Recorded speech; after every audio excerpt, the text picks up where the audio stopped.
Саламатсыздарбы, кутмандуу таңыңыздар менен. Ар бир таңда адам баласынын ден соолугуна кам көрүп, туура кеңеш берүүнү көздөгөн дарыгерлер бурчу. Аны менен мен Махабат Талантбекова болмокчумун. Бүгүн бизде конокто травматолог, ортопед Бакирович Анарбаев Алишер Бакирович. Саламатсызбы, Алишер мырза? Саламатчылык, да, саламатчылык. Всех приветствую, да, меня зовут Анарбаев Алишер Бакирович, я травматолог-ортопед. Я занимаюсь лечением заболеваний опорно-двигательной системы, травмами и различными патологиями. Эң сонун айтсаңыз, Алишер мырза, деги эле бул жаатта эмгектенгениңизге канча убакыт болду? Канча убакыттан бери ушул жаатта эмгектенесиз? У меня, в общем, опыт работы травматологии ортопедии это 10 лет. В Кыргызстан я переехал полгода назад, переехал и начал трудиться в городе Бишкек в частной клинике Кубл. Анан деги эле айтсаңыз, ортопед эмне кылат? Көпчүлүккө маалымат болсун, ошол боюнча кененирээк маалымат берип өтсөңүз, ортопед эмне кылат жана травматолог эмне кылат? Эмне жумуш аткарасыз? Ошол жөнүндө кененирээк маалымат берип өтсөңүз. Травматология, ортопедия – это широкий спектр медицины, который занимается оказанием помощи при различных травмах крупных трубчатых костей, также различных связок сухожилий. Также занимается лечением заболеваний опорно-двигательной системы, начиная с детского возраста, с младенчества и также взрослыми пациентами. Данную специальность я выбрал не зря. Было такое время, когда я учился еще в медицинской академии, я задался себе вопросом, чем же я хочу заниматься в будущем. И я читал такую статистику о том, что люди в мире, оказывается, умирают чаще всего от 3 причин. Это первое – это онкология, второе – это сердечно-сосудистые системы, и второе – это различные иные причины внешнего характера, в том числе и травмы. Поэтому я выбирая из этих 3 сфер, для меня это было интересно, да, оказывать помощь именно в сложных ситуациях для пациентов, я выбрал близкую себе по менталитету, по духу, наверное, травматологию, ортопедию. И также хотелось бы затронуть тему, вопрос о себе, да, именно где я учился, да, где заканчивал, да. Я учился в городе Санкт-Петербург, в военно-медицинской академии, закончил в 2013 году, и далее, поступив там же в интернатуру, закончил, и впоследствии закончил ординатуру уже в Национальном медицинском исследовательском центре травматологии и ортопедии имени Романа Романовича Врядина. Там проходил практику и впоследствии работал уже в медицинских учреждениях города Санкт-Петербург и города Москвы. Эң сонун айтсаңыз, анан артроз деген эмне? Ушул маалымат берип өтсөңүз, себеби дегенде көпчүлүккө бул нерсе тааныш эмес да, мына ушул жөнүндө кененирээк маалымат берип өтсөңүз. Да, артроз также по-другому называют остеоартроз, остеоартрит. Это данное заболевание, это заболевание суставов, которое проявляется дегенерацией либо воспалением в данном суставе, да. И причин у данного состояния есть множество. Основные делятся артроз на первичный и вторичный. Первичный возникает из-за нарушения биомеханики, также с течением возраста. А вторичный артроз возникает, там основные 2 причины, это системные заболевания, да, которые могут приводить к разрушению сустава, хряща его. И также второе, это различные травмы, которые могут тоже приводить к разрушению хряща. Данное заболевание, оно имеет очень социальную, большую социальную роль, потому что задействовано очень большое количество пациентов. Пациенты в основном первичным артрозом страдают пациенты старшего возраста, старше 50 лет. И учитывая современные проблемы в здравоохранении, да, они возникают у очень большого количества пациентов, потому что там на данное заболевание влияют такие факторы, как избыточная масса тела. Также у нас в последнее время в силу развития различных технологий, мы сейчас передвигаемся уже на средствах передвижения, да, меньше занимаемся, у нас активный образ жизни стал ниже. Из-за этого у нас возникает слабость мышц, и это приводит также к развитию артроза. И также из вторичных причин это различные травмы, которые мы получаем с каждым годом все чаще и чаще. В основном это дорожно-транспортные происшествия, да, которые могут приводить к различным травмам, а данные травмы могут приводить к развитию вторичного артроза. По поводу системных заболеваний. Системные заболевания тоже имеют место быть, они имеют место развития, да, в последние годы. Почему? Потому что пациенты, ну, как сказать, меньше заботятся о своем здоровье, и здесь идет прямая корреляция между развитостью определенного населения, да, это именно образованностью, и выявлением данного состояния. Поэтому здесь нужно в общем как бы развивать образованность населения, чтобы люди могли понимать, что за своим здоровьем нужно следить, нужно чаще обращаться к врачу, да, а не обращаться тогда, когда уже все стало плохо, да, в организме. Да. Поэтому это имеет очень важную социальную роль. Анан дегеле канча убакытта бир дарыгерлерге кайрылып туруш керек? Да, это очень хороший вопрос, да. Необходимо обращаться хотя бы раз в год, особенно пациентам старшего возраста, старше 50 лет. Почему? Потому что есть множество заболеваний, которые проходят без симптомов. Да? Мы не чувствуем, что у нас есть какие-то заболевания, и впоследствии уже через несколько лет мы обнаружим здесь очень множество таких онкологических заболеваний. То же самое, например, из моей области артроз может проявляться, вот, например, если взять всех пациентов, например, взять население 50 лет, да, например, 50-летнего возраста, и провести им рентгенографию крупных суставов, скорее всего, выявится артроз первой-второй степени. Но мало кто этим занимается. Почему? Потому что у них нет симптомов боли.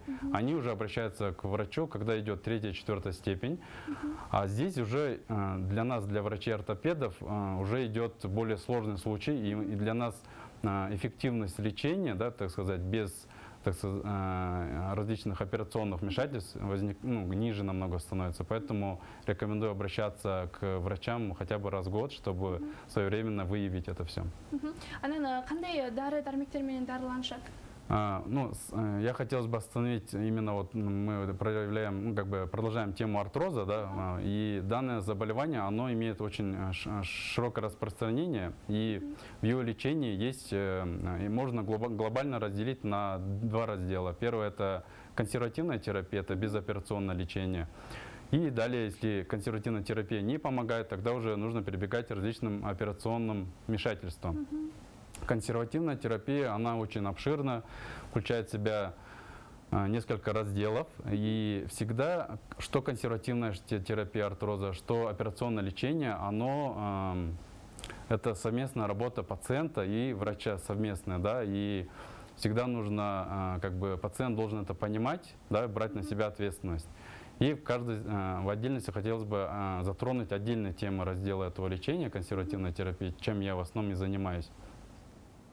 Первое — это пациент должен изменить свой образ жизни. То, как он жил до этого, да, до того, как он обратился с артрозом, например, там, определенной степени к ортопеду, говорит о том, что какие-то причины уже поспособствовали развитию этого артроза, и пациент должен это исправить. Если он это не исправит, скорее всего, это лечение будет периодически он будет обращаться к ортопеду и может довести до операции. Поэтому здесь нужна ответственность пациента очень высокая. Да, здесь. Первое — это нужно нормализовать свой вес тела. Вес тела имеет огромную роль. И согласно статистике Всемирной организации здравоохранения, в современном, во всем мире, там участвует население 7 миллиардов человек, большая часть имеет лишний вес. Поэтому над этим надо работать. Я использую такую, в принципе, формула, она применима для всех пациентов. Это вот берете свой рост в сантиметрах, отнимаете 100, и вот это вот верхняя граница вашего веса. Вот, например, с человека, вот у меня 1,80 м рост, да, 100 отнимаю, у меня максимальный вес должен быть 80. Но если честно скажу, у меня тоже не соответствует норме, да, как бы в силу определенного питания в Кыргызстане, да. Но тем не менее над этим надо работать. И чем выше у вас нормы, тем больше риск у вас развития артроза. Второй пункт — это лечебная гимнастика, физическая реабилитация, ЛФК, то, что вот прописывают многие ортопеды в поликлиниках. На самом деле это очень важное такое значение имеет именно для профилактики лечения артроза. Почему? Потому что, как я уже сказал, что в современном мире мы стали меньше двигаться, поэтому нужно это исправлять, больше двигаться.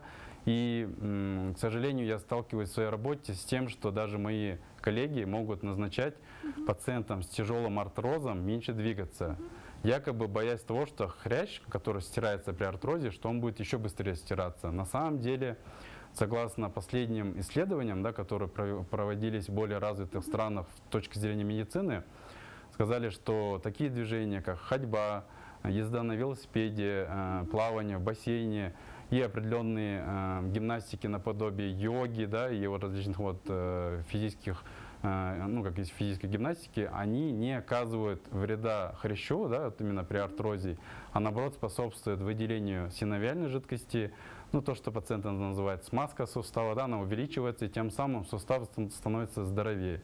Вот, поэтому я всегда прописываю пациентам гимнастику, сам показываю вот эти движения, да, чтобы пациенты могли это выполнять. Данный пункт имеет самый главный, как сказать, характер данного лечения, это постоянство. Да? Пациенты должны постоянно это делать, не откладывать, да, не делать это через день, а должны постоянно этим заниматься. Вот. Так, далее у нас третий пункт, который то, что хотелось бы затронуть, есть определенная инъекционная терапия, которая проводится в область сустава, тем самым вызывает определенные процессы, да, лечебные в суставе, чем я и в принципе занимаюсь. Вот. То, что я начал популяризировать, да, и начал внедрять, и это называется процедура биоимплант, стромальная васкулярная фракция. Вот. Данная процедура, она была создана в Соединенных Штатах Америки 20 лет назад и начала применяться, проводились активные исследования. Почему врачи, ортопеды пришли к этому? Получается, что операционное лечение артроза, в принципе, такое хорошее, считается золотым стандартом, считается тотальное эндопротезирование. Но врачи пришли к тому, что тотальное эндопротезирование может приводить к различным сложным осложнениям. И они начали искать органосохраняющие манипуляции, чтобы сустав сохранить, но при этом, чтобы сустав не болел и движения были в полном объеме. И даже на данный момент проводится множество исследований разных других технологий, да, и данная технология биоимпланта, она давно уже применяется. Суть его заключается в чем? У него как бы три эффекта, да, у данного манипуляции. Получается, сустав при артрозе претерпевает следующие изменения. Первое, возникает хроническое воспаление в суставе, да, при артрозе, из-за чего возникает боли. Второе, в суставе уменьшается синовиальная жидкость. Она либо меняет свою структуру, либо ее количество становится меньше. И третье, получается, сустав, хрящ в суставе, он меняет свою структуру, он разрушается. Вот. И на каждый этот пункт данный как бы биоимплант воздействует. Он снимает хроническое воспаление. Второе, он улучшает синовиальную жидкость в суставе, да, увеличивает его количество, свойства. И также вот эта вот стромальная васкулярная фракция содержит определенные клеточки, да, и которые, воздействуя на сустав, вызывают регенерацию. И тем самым, если пациенту это проводить, делается она однократно, у пациента при удовлетворительных состояниях его организма вызывает регенерацию этого хряща. Конечно, мы не вернем сустав 20-летней молодости, да, но тем не менее возникает частичной регенерации. Тем самым пациента решаются вопросы снятия болей, улучшения объема движений, и сустав начинает жить новой жизнью, тем самым продлевая жизнь сустава. И пациент, самое главное, может избежать тотального эндопротезирования. Жақсы, анан айтсаңыз, жогоруда айтып өттүңүз, ушул операциядан кийин, операция жолу менен жасалат деп, күчөп кеткенден кийин, анан ушул операция убагынан кийин канча убакытта айыгат, канча убакытта сиздерге кайрылып туруш керек? Но если мы проводим данную процедуру, да, я рекомендую пациентам хотя бы для также профилактики приходить раз в год на консультацию, делать обследование, рентген, либо МРТ, чтобы мы сравнивали старые снимки, смотрели новые снимки, и я мог уже оценить, да, как у нас эта процедура подействовала, да, также спросить у пациента, как он себя ведет, какой у него образ жизни, да, все ли он выполняет из моих рекомендаций. Это очень важный, так сказать, фактор. Почему? Потому что пациент понимает, что он под контролем, да, врача, что за его здоровьем мы следим, да, и чтобы артроз не принимал такие формы, когда он быстро протекает. Да, вот на самом деле вот, особенности вот, системные заболевания, как ревматоидный артрит, подагрический артрит, тоже разрушают суставы, они могут протекать быстро. И мы должны это вовремя выявить, чтобы остановить. Жакшы, анан сиздерге көбүнчө кайсыл жактан кайрылышат? Айылдардан келишеби же болбосо шаардан эле ушул кайрылышабы? Анан негизи эле бизде кыргыз эли көбүнчө учурда ден соолукту биринчи орунга койбойбуз, биринчи орунга жумушту же болбосо да бир башка нерселерди биринчи орунга коебуз дагы, ден соолук акыркы орундарда калып калат. Анан сиздерге күчөп кеткен учурда кандай жардам бересиздер? Здесь, получается, у меня пациенты, в принципе, из разных, так сказать, мест, да, приезжают. И Айылдан келишет, и Шардандан келишет, да, это с разных мест. Вот. В основном, ну, как бы здесь, наверное, со всех мест одинаково приезжают, да.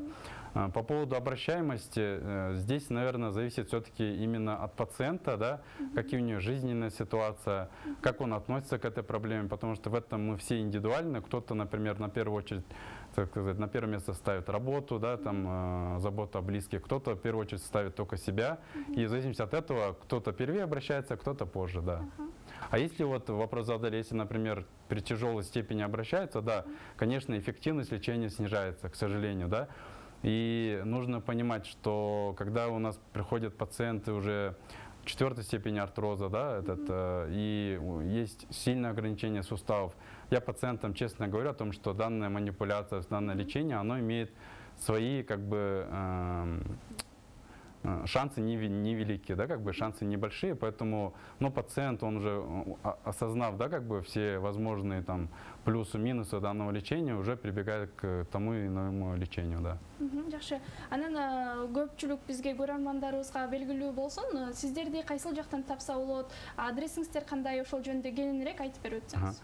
Я вот как начал работать в Кыргызстане, в городе Бишкек, я работаю в одной единственной клинике, это клиника Кубул, находится на улице Джунусалиева, 155, да, номер, как бы ссылку вы укажете, наверное, да, можно будет обратиться, да, и, в принципе, все пациентов мы записываем и принимаем, да, на лечение. Анан кайсыл күндөн кайсыл күнгө чейин иштейсиздер? Да, у меня определенный график, да, я работаю по будням, с понедельника по четверг, также работаю в субботу, да, пятница, воскресенье у меня выходные, да. Жакшы. Анан эң алгач сиздерге ошол консультация алганы барышат, анан кандай консультация бересиздер? Ну, пациент, как записывается на консультацию, изначально мы выявляем, да, причину обращения, какие у нас характер жалоб, боли, далее мы проводим обследование. У нас в клинике есть УЗИ-аппарат. В будущем мы планируем поставить рентгеновское обследование. Да. Если необходимо такие исследования, как МРТ либо КТ, мы направляем клиники партнера, которых они могут пройти это обследование, в дальнейшем уже повторно приехать на консультацию, и дальше уже мы назначаем лечение. Лечение здесь варьируется, ну, в зависимости от диагноза. Да. Если, например, у нас есть легкая степень каких-то заболеваний, то назначаем соответствующее лечение. Если же необходимо какие-то вмешательства оперативные, то уже мы планируем после обследования это все проводим, да. Эң сонун, мына ушундай сиздерде кандайдыр бир проблемалар же болбосо кайрыла турган болсоңуздар, экран алдында турган WhatsApp номерлерибизге кайрылып, ошол жактан толук маалымат алсаңыздар болот. Убакыт учкан куш дейт экен. Бизге бөлүнгөн убакыт соңуна чыгып бара жатат. Анда эмесе сизге эркин микрофон берели. Кыргыз элибизге болгон өзүңүздүн каалоо тилектериңизди айтып өтсөңүз. Да, хотелось бы пожелать всем пациентам, чтобы следили за своим здоровьем, вовремя обращались к врачу, если у вас есть какие-то жалобы, чтобы мы могли оказать соответствующее лечение и в конечном счете, чтобы у вас было самое лучшее выздоровление. Убакыт учкан куш демекчи, ушинтип бизге бөлүнгөн убакыт соңуна чыкты. Келип бергендигиңиз үчүн терең ыраазычылыгыбызды билдиребиз. Ар дайым кыргыз элинин ден соолугуна кам көрүп, туура кеңеш берип жүрө бериңиз демекчибиз. Убакыт бизге бөлүнгөн убакыт соңуна чыкты. Кийинки эфирден амандашканча сак саламатта туруңуздар демекчибиз. Жана бүгүнкү биздин берген толук маалыматтарыбыз сиздерге кенен түшүнүктүү болду деген ойдобуз. Андыктан кийинки эфирден амандашканча сак саламатта туруңуздар.